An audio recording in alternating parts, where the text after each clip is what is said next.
So we've all had this understanding of our intuition. It's that deep knowing that we have inside of us that helps us propel forward.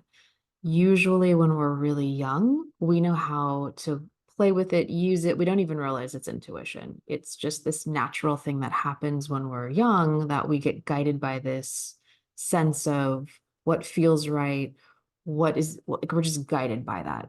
And as we get a little bit older, with everything going on in society, we get told to kind of push that away. We're guided to follow our parents, follow our caretakers, follow everyone around us that are adults and are experts in whatever. And as we get even older, we start to follow along and be geared to obey laws and rules. Of course, these are all necessary, but we tend to kind of disassociate from ourselves what it is that we're feeling. And we look to experts to help find out and tell us what it is that we need to know. And it's usually those that have kept that creative spark within them that keeps that intuition going because they're connected together, that creativity and that intuition. So in this video, I want to talk about what happens when you lose that spark, how to embrace it to further your creativity, and then ways in which you can kind of develop it and bring it back to you. So just as you know, intuition, it's beyond New Age. It actually started from Hinduism, which is a practice that they believe is like one of the top most attributes that a person can have to live the most spirited life. If you're able to follow and understand your intuition, you've elevated. You're like a very spiritual being. And again, like we've never really been taught how to do this. And in the spiritual community, there's just this mantra of like, go follow your intuition, go follow your gut instincts, which we'll get into, which I would like to separate. And I don't think it's like really fair because we haven't really had a conversation on how to develop it. And I know there's a lot of videos out there on the topic, but it's kind of this one and done of just kind of following this knowing. And I think what happens a lot of times is that you'll follow the knowing, you follow the guidance, and it's not what you thought it was going to be because there's this expectation we put on the intuition. I've had this as well, where it was, I'm given the one step to move forward and it doesn't quite pan out the way I think it is, but it's only because I got that one step to move forward. Instead, it was setting me up for 2 or 3 steps that I couldn't see. And had I known that, it probably would have overwhelmed me. But I needed just that one step and information to take that one step forward. And it was really important. I have been a creative for over 25 years, and I'm also an intuitive. And for the last 8 years, and I've really honed in on my intuition. Um, it's really come through a lot of trauma and a lot of ways that I've had to navigate on my own through trial and error, which is why I think it's important to have a channel to start talking about this. And I've taken that intuition, that knowledge, and I've applied it practically to top Fortune 500 companies to deliver really engaging designs because I can use that intuitive nature and then bring it into the practical, use it with data, use it with logic, and deliver something that's powerful. And then as well as with clients, be able to help kind of navigate underneath the surface.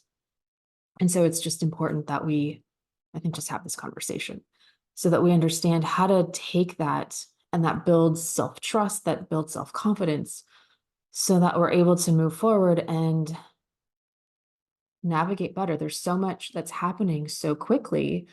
We're going to need to have a much more grounded sense of self as we move forward. Otherwise, we're going to get bombarded with our own fears, worries, anxieties, self-doubt, and that's just going to leave us kind of crumbled. And we really want to harness this superpower.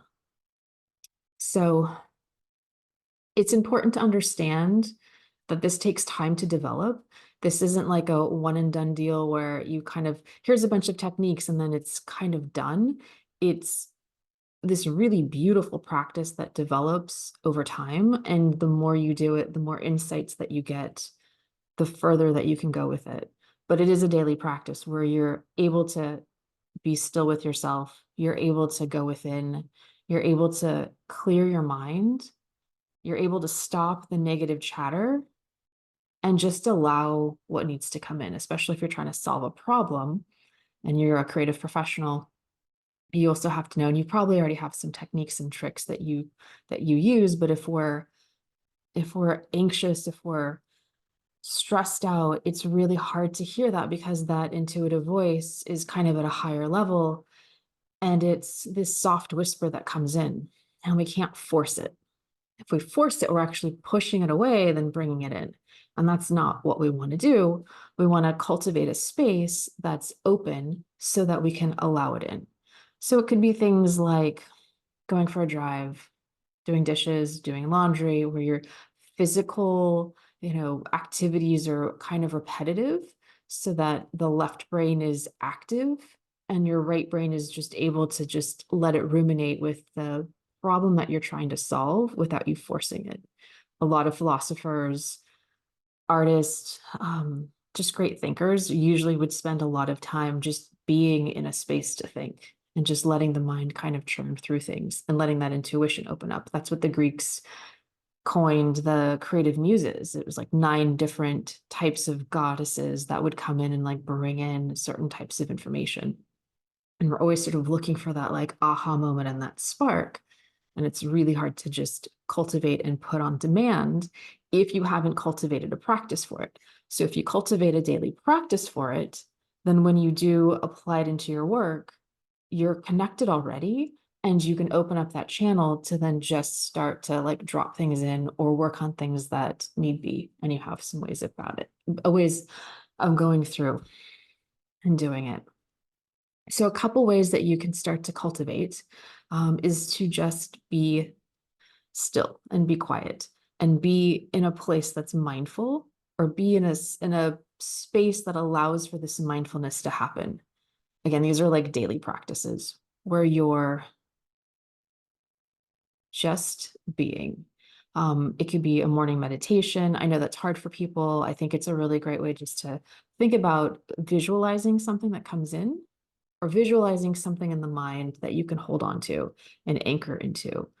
I like to meditate in the sun in the morning. It's really great. It kind of hits the third eye and opens up. And I like to anchor into the ground and just imagine like a beam of light going through into the core of the earth and grounding myself and just allowing whatever needs to come through.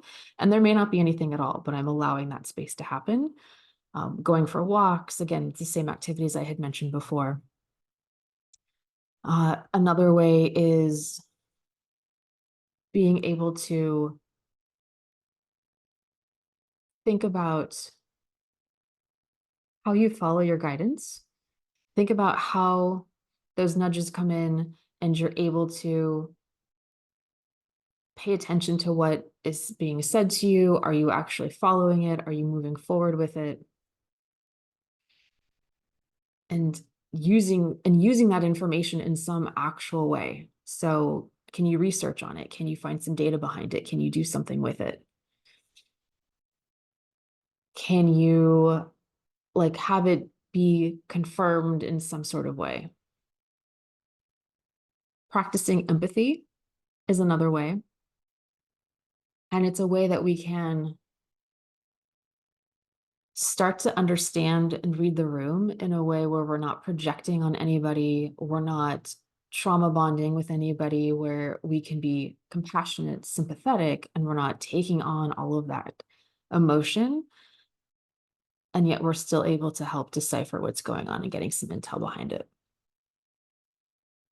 The other thing that we can do is be just fully present in the moment. If you've ever noticed, if you're with a person and it's usually the spaces in between what you get the most information, in between like what they're saying, how they're saying it. Of course, the nonverbal communication is very helpful as well. A lot of times people don't realize what they're relaying and what they're communicating to you because they're so in their moment in their head. And so just to kind of be observant and not judge and just be a little bit discerning kind of builds that intuitive muscle. So that's really great for your personal relationships. That's great for your colleagues, your clients, your customers, especially if you have a face-to-face with them so that you can really get a sense of what's happening and what's going on. Another way, of course, is to do creative activities that are really just for you, whatever that looks like. Whether it's an actual like artistic, creative endeavor or just something that you're building and something for fun, but it doesn't have any deadlines attached to it. It's not for anyone else but you. There's no feedback that you're looking to get. It's really something that you can own and you can do at your leisure. I've been just sketching and drawing myself, which has been really helpful. And they're just little fun doodles, and they actually turned into bigger pieces and even bigger pieces. And they're just a way for me to let go of what I'm working on other projects and still feel active. And it's actually helped me connect the dots to other things that I wouldn't normally think of because I'm kind of doing this repetitive activity of just drawing and some of the details and being in this really active meditation. I want to get into a little bit as well, like understanding intuition and understanding the difference between intuition and imagination and intuition and like a gut instinct. And those two specifically tend to be intermeshed together. And while anything intuitively is an internal process that you could label, I think it's going to be really important for us. I'd like to on this channel have more communication conversation about what is it like in depth to understand what intuition is so that we can really understand those messages that each one of those feelings are coming across and trying to communicate. So you've got the four clairs, the claircognizant, the clairvoyant, the clairsentient, the clairaudient. Claircognizant, clairvoyant are things that happen in the upper body in the mind. Clairsentient is something that happens a little bit lower in the body, which is kind of close to the solar plexus and the chakras. And then you have clairaudient, which is something that you can hear, which is great. And I think that takes a little bit longer to develop. Personally, I think not everyone has that one right away. And it's something when you can kind of hear your creative muses as well as your higher self, as well as like intuition or an intuitive knowing that comes through. And I found that with prayer and meditation, you're kind of having that conversation with your higher self. You're able to access that more. And you've got your higher self, yourself, the one that gets like hungry, you've got your ego, and then you've got your inner critic. And your ego and inner critic tend to have like these lower tonalities to their voices, and they kind of are the grumblings that are down here. Like the ego is the one that gets their feathers ruffled, and they're the ones that get, a little bit of jealousy and a little envy. And the critic, it's just what the critic is. It's the self-doubt and the self-worry and the sexy saboteur that tells you that you're not good enough to do any of those things. And you kind of have to like know everyone has them within themselves to just kind of let them just move through you so that you can hear at a higher level that soft, subtle guidance to go do the thing that you need to go do that you may not want to do and not to dismiss it. And again, the more you connect with that voice and hearing that, you can kind of move forward. If you can do this on your personal time, then when you move into your work, it's going to be a lot better. It's going to be a lot easier to move through. So let's go into imagination and gut instinct. So imagination and why we think it might be intuition. Here's the subtleties. Imagination is you putting a little bit of effort, which is kind of like manifesting, a little bit of effort into kind of concocting a scenario, concocting and kind of painting a picture of what you want, where you're deciding what the environment looks like and kind of seeing what you might like think of like wishful thinking. Well, I kind of want that person to maybe say this or say that. And you may not even realize that it's happening because it's just sort of a scenario that you'd kind of want to play out. Sometimes that's fine to do, and then we can kind of get intuition that comes in. But we just want to know the difference of like when this is fantasy and when it's not, and just to kind of sit with it and see how it feels. So sometimes intuition is something that we may not want to hear or get. Not that we don't want to hear it, but it may be asking us to do things that are a little out of our comfort zone. But we know it's for our higher good. So we know it's like really good guidance. And then gut instincts, which I know everyone likes to like mesh them together, but your gut is down here. And when I think of intuition and like the intuitive mind, it's in the upper regions. It's in your mind. Gut instincts have to have a physical response attached to them, in my opinion. They are a signal when there's a threat, when there's something that might harm you in a situation or something that's pending in a situation that you need to, as an animal, figure out how to save yourself. But there are lots of scenarios where you don't feel like any pains in the stomach or any like anxiety. I was in corporate America for a very long time, and it's really easy to have conversations with people, and you think everything's just absolutely wonderful.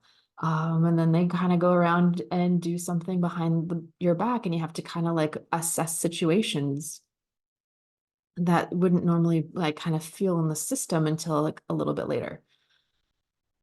So you have to kind of evaluate what's going on behind the scenes, or in just situations in general where, it seems like at face value, everything is going really well, and it might take a little bit of time to infer.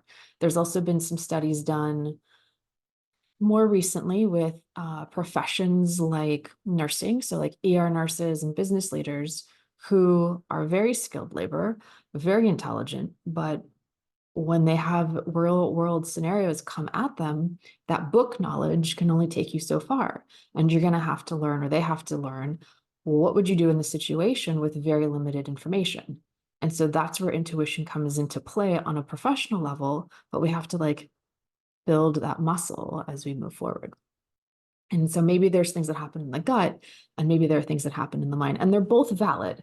Not to say one's different. I just think that it's important to understand, because in the gut or somewhere in the lower regions, we might have anxiety or worry or fear and take that as an intuitive nudging. And it's like a really thin line to differentiate and discern what's what.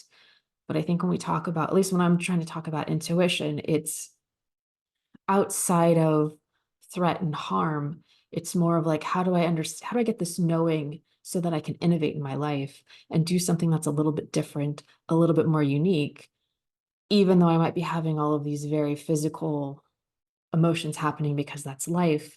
And I have things that are going on that might push me in a certain way. So I just wanted to kind of have this conversation to help clarify some things, open up a dialogue. I'd love to hear your thoughts in the comments, just to see how you navigate with intuition. And the goal is always to have something that's more innovative so that we can develop the skill of intuition to be more innovative in our life and to develop something that's worth living, that leaves us a legacy, that gives us something to really cherish and enjoy and have meaning and purpose, and that we're building that self-confidence and we're building that self-trust, so that when we do want to make the decisions in our life, we know that they have meaning and value to us because we've done the work internally to know which way to go when there isn't any information available. So I hope this was helpful. Love to hear your comments, and thanks for being here, and I'll see you next time.